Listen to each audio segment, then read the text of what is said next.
መከርኩ አስመከርኩ ምንም ሊገባህ አልቻለም። ስለዚህ ዛሬ የሚገባህን እንዴት እንደሚገባህ ላሳይህ ነው እያለው ነው እንግዲህ ሮቤል እንግዲህ ያቡ እኔ ጋ እያለች ነበር አንተ የነበርከው እና ታዲያ አሁን ምን ሁን ነው የምትለኝ? ቀለበት አስሬላት አንተ ጭራሽ የግልብጥ መጥተህ ዛሬ በጋርድ ልታስደበድበኝ ነው ወይ የመጣኸው? ብለው እንግዲህ ግጭ ሲፈጥሩ ጋርዱ እንግዲህ ሄዱ።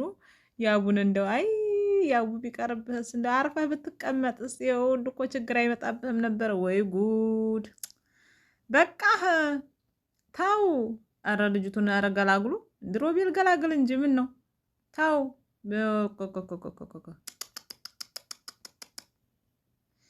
ይህ ሁሉ ለፍቅር መጽዋዕትነት መክፈል ምንድን ነው? ያው እንዲህ ጭራሽ የማይሆን ነገር እኮ ነው። በእርግጥ ለፍቅር ብዙ መጽዋዕትነት ይከፈላል። እንዲህ ቀጠረ ሰላምታ እንዴት ነው አማን ነው ወይ እንዴት ነው ቤት ነው ሳይባል ጭራሽ ገና ተመጀመራችሁ ወደ ጠቡ የማይሆን ነገር ነው። ይሄ ነገር አንድ ነገር ልንለው የሚቻል ነገር ነው እና ሄሉት እንግዲህ እኔ እንደ ራሴ እንዳመለካከቴ እንደ ራሴ እንደ ግል አመለካከቴ ማለት ነው ሄሉ ከአንደኛቸው ጋር ብትሆን የተመረጠ ነው የተሻለ ነው ብዬ አምናለሁ። እናንተስ ውዶች? ወደ ሌላ ቪዲዮ እንመልከት።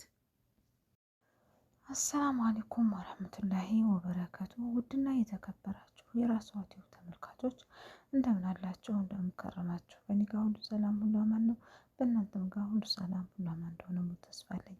ለራሷ ቲዩብ አዲስ ከሆናችሁ ላይክ፣ ሰብስክራይብ፣ ሼር አድርጉ። የቀድሞ ቤተሰቦች ደግሞ ቪዲዮውን ላይክ አድርጉ። ዛሬ እንግዲህ በአዲስ ቪዲዮ መጥተናል። በአዲስ ቪዲዮ የመጣ ነው ምንድን ነው እንዴት ነው ወዴት ነው የሚለውን ነው። ዛሬ እንግዲህ ሮቤል እና ያቡ እንግዲህ ያቡ ሮቤል ቀጥሮኝ ነው ብሎ ዛሬ እንግዲህ ቀጠሮ ተቀጣጥረው የሚገናኙ ይሆናል። ሲገናኙ ግን ምንድን ተፈጠረ? እንግዲህ ሮቤል ተሄሉ ጋራ ፍቅር ላይፍ እያሳለፍን ነው። አንተ አብረሃት በኖርክ ሰዓት እኔን ታወራኝ ነበረ። ስለዚህ እኔ እወዳታለሁ አንተ ህይወታችን ወጣ አይነት ነገር ነው። ያው ደግሞ እንግዲህ አከርሽቶበት እኔ ከህይወት የምወጣበት መንገድ ምንም ነገር የለም ሄሉ የኔና የኔ ብቻ ነች ሲል እንግዲህ እጸብ ድረስ ደርሰዋል ማለት ነው። እስኪ አብሮ የሚሆነውን የምንመለከት ይሆናል። እንግዲህ በዚህ መልኩ ነው እየደበደበው ያለው ማለት ነው። በእንደዚህ ባይሆን በጣም ደስ ይላል። በጣም ደስ ነገሮችን በሰላም መፍታት የተሻለ ነው። በጸብ ሳይሆን በንግግር በመወያየት በመረዳዳት ቢሆን የተሻለ ይሆናል ብዬ አምናለሁ ማለት ነው። እንግዲህ ቆየት ብለው እንደዚህ ድብደባውን ወይንም ደግሞ ከተጣሉ በኋላ ሄሉና ልዑል ጋር ይደውልና እንዲመጡለት ያደርጋል ማለት ነው። እንግዲህ ከመጡ በኋላ ምንድን እንዳለው ታውቃላችሁ? ሮቤል እንግዲህ ደውልና ተሸክመው ይወሰዱ አላለውም? የማይሆን ነገር እኮ ነው፣ የማይሆን ነገር ነው። በጸብ ባይሆን በጣም አሪፍ ነው። ብዙ ሰዎች እኔ ከዚህ የተማርኩት ነገር አለ። ምንድነው ከዚህ የተማርኩት?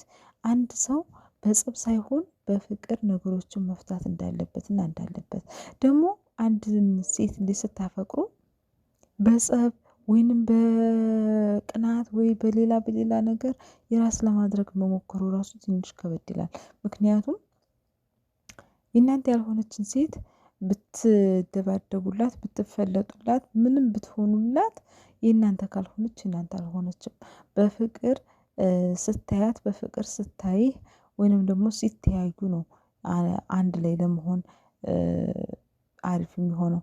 ግን ይሄ በጸብ ያዘው ያዥው ምቹ ልምታው የሚባለው ነገር በኋላስ ህይወት ሲኖራቸው ወይንም ደግሞ አብረው የፍቅር ላይፍን ሲያሳልፉ በአንድ ቤት ሲሆኑ ምን አይነት ነገር እንደሚፈጸም ወይንም እንደሚሆን ታውቃላችሁ? ለማንኛውም እንግዲህ ልዑልና ሮቤል ተጣልተው እንደዚህ አይነት ነገር ከተደረገ በኋላ ሄሉ መታ ልዑልን ማነው ልዑልና ሄሉ መተው ያቡን በጣም በቃ ያቡ ስትል ነበረ። ሄሉ ተያቡ ፍቅር አለባት ማለት ነው። ከያቡ ፍቅር ስላለበት ገና አልቆረጠላትም እንደማስበው ወይንም እኔ እንደተረዳሁት ማለት ነው። ያለውን ነገር እስኪ አብረን እንግዲህ እዚህ ጋ ልዑል ያቡን ያነሳና እንዲረጋጋ ያደርገዋል። ሄሉት እንግዲህ ያዙ ልቀቁኝ ትላለች። ያዙ ልቀቁኝ የምትለው ደግሞ ለምን መታኸው? ለምን እንደዚህ ሆነ? ጉዳት ደርሶበታል ያቡ እንዴት ነህ ምናምን እያለ ትላለች። እንግዲህ ያቡ ራሱን ማረጋጋት ይፈልጋል። ልዑል ደግሞ ከዚህኛው ከሮቤል ጋርድ ጋራ እስኪ ወንድ ነህ ትነካኛለህ እያለ እንትን ይላል ማለት ነው። አንቺ ነሽ ያስናቅሽን፣ ሌላ ሰው ያስናቀን ሰው የለም ይላል። ይሄ ሁሉ የመጣው ባንቺ ነው፣ በሌላ ሰው አይደለም። ስለዚህ ነገሮችን አንቺ ካላስተካከለች ድረስ ጸቡ እንደሱ ሊቀጥል የሚችል ነገር ይሆናል። ስለዚህ ነገሮችን አስተካክልና አንቺ ወስኝ ይላል። ሄሉት እንግዲህ ከማንኛው እንደምኮን በቀጣይ ቪዲዮ እናያለን። ውዶቼ፣ ፍቅሮች፣ ማሮች በሌላ ቪዲዮ ውስጥ የምንገናኝ። ቸር ሰንብቱ። እወዳችኋለሁ። ጉድባይ